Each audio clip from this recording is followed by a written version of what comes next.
There's a bug hiding in some graphs that creates infinite loops. One algorithm was built specifically to catch it, and the way it works is surprisingly elegant. Imagine you're building a GPS navigation system.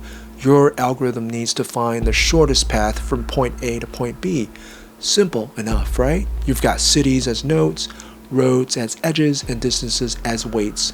You run Dijkstra's algorithm and boom, optimal route. But here's where it gets interesting. What if some of those edge weights are negative? Negative weights might sound strange for distances, but they're everywhere in real applications. Think about currency exchange rates where you might profit from a trade, or network routing where some paths give you bandwidth bonuses, or even game theory where certain moves cost you less than nothing. They actually give you resources back.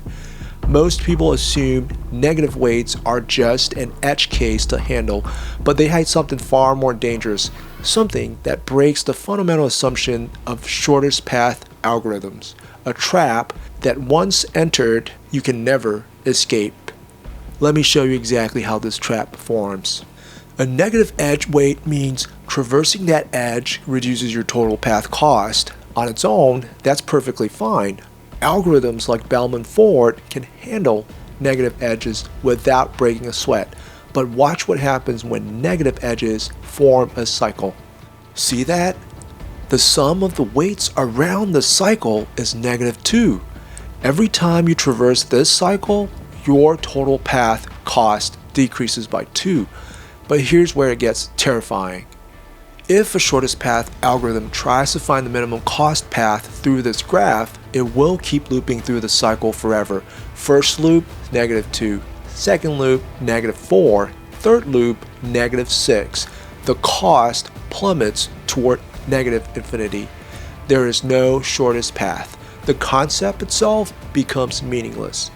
This isn't just a theoretical problem. In 1989, a foreign exchange arbitrage system discovered what appeared to be a profitable trading cycle.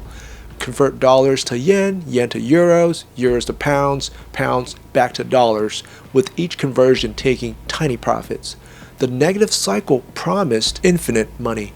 The system tried to exploit it and crashed spectacularly when it discovered the cycle only existed due to stale exchange rate data. The real rates had already shifted. Now, you might be wondering, can't we just detect these cycles before running our algorithm? Most people get this wrong. They think Dijkstra's algorithm, the gold standard for shortest paths, should be able to handle this. Let me show you exactly why it can't. Dijkstra's algorithm uses a greedy approach. It assumes that once you've found the shortest path to a node, you're done with that node forever. You lock it in and never revisit it. This works beautifully when all weights are positive. Why? Because adding more edges to a path can only increase its length. Once you've found a path of length 10 to some node, no other path through that unvisited nodes could possibly be shorter. But watch what happens with negative weights. Dijkstra visits node A, finds the shortest path to B is 5 and locks it in, but it completely misses that going through A and taking the negative edge gives a path of length -3, way shorter. But by the time Dijkstra processes the edge from A to B, it's already blocked B's distance. Game over. Wrong answer. This is why we need a different algorithm entirely. One that doesn't make greedy assumptions. One that's willing to revisit and revise its answers.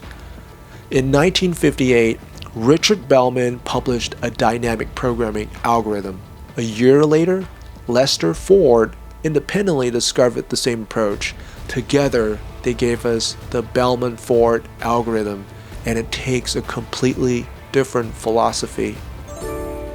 Instead of greedily locking in distances, Bellman-Ford repeatedly asks one simple question: can I do better?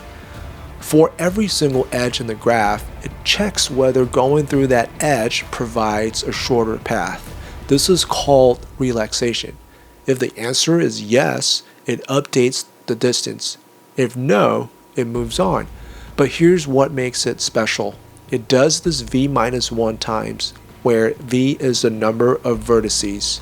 Think about it this way: the longest possible shortest path in a graph with v vertices has at most v minus 1 edges. You visit at most v minus 1 vertices after the source. Each iteration of Bellman-Ford propagates distance information one edge further. So after v minus 1 iterations, you've guaranteed that distance information has reached every reachable vertex. Let me show you the algorithm in action. Notice how Bellman-Ford found the path through B and then the negative edge back to A? Unlike Dijkstra, it was willing to update A's distance even after initially setting it. This flexibility is exactly what we need. But wait, we still have not solved the original problem. What happens when there is a negative cycle? Here's where the genius of Bellman-Ford truly shines. After v minus 1 iterations, every shortest path should be finalized. The distances should be optimal, nothing should change anymore, unless there's a negative cycle. If you run one more iteration, the vth iteration, and any distance changes, that's impossible in a well-behaved graph. The only explanation is that there's a cycle you can keep traversing to keep reducing the distance. You've found your negative cycle. The beauty of this approach is the simplicity. You don't need any special data structures. You don't need to explicitly search for cycles. You just run one extra iteration and watch what happens. This algorithm isn't just theoretical elegance. It's running right now in systems you use every day. The Routing Information Protocol, which helps data packets find their way across the internet, uses a distance vector algorithm based directly on Bellman-Ford. Every router periodically shares its distance table with neighbors, and they update their own tables accordingly. The v-1 iterations happen naturally as information propagates across the network. In finance, traders use Bellman-Ford to detect arbitrage opportunities. Here's the trick. Instead of using exchange rates directly, you take the negative logarithm of each rate. Now, multiplying rates becomes adding weights, and a profitable arbitrage cycle where you can convert currencies in a loop and end up with more money than you started becomes a negative cycle in the graph. Finding that negative cycle means finding free money. Banks run this algorithm constantly. Now, Bellman-Ford isn't free. It runs an O of V times E time, which is slower than Dijkstra's O of V plus E times log V with a priority queue. For large graphs with all positive weights, Dijkstra wins.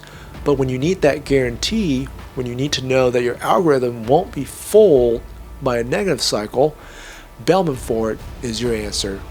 So remember, negative cycles are the mathematical trap that makes shortest paths undefined. They create infinite loops where costs spiral down forever. And the Bellman-Ford algorithm, with its patient approach of relaxing edges v minus 1 times, followed by that one brilliant extra iteration, gives us the power to detect these traps before they break our systems. The next time you're working with graphs that might have negative weights, whether it's network routing, financial modeling, or game pathfinding, you'll know exactly which algorithm to reach for, and you'll know why that extra iteration exists. It's catching infinity. Now, if you guys like this video, don't forget to like, subscribe. Your support means a lot. Thank you.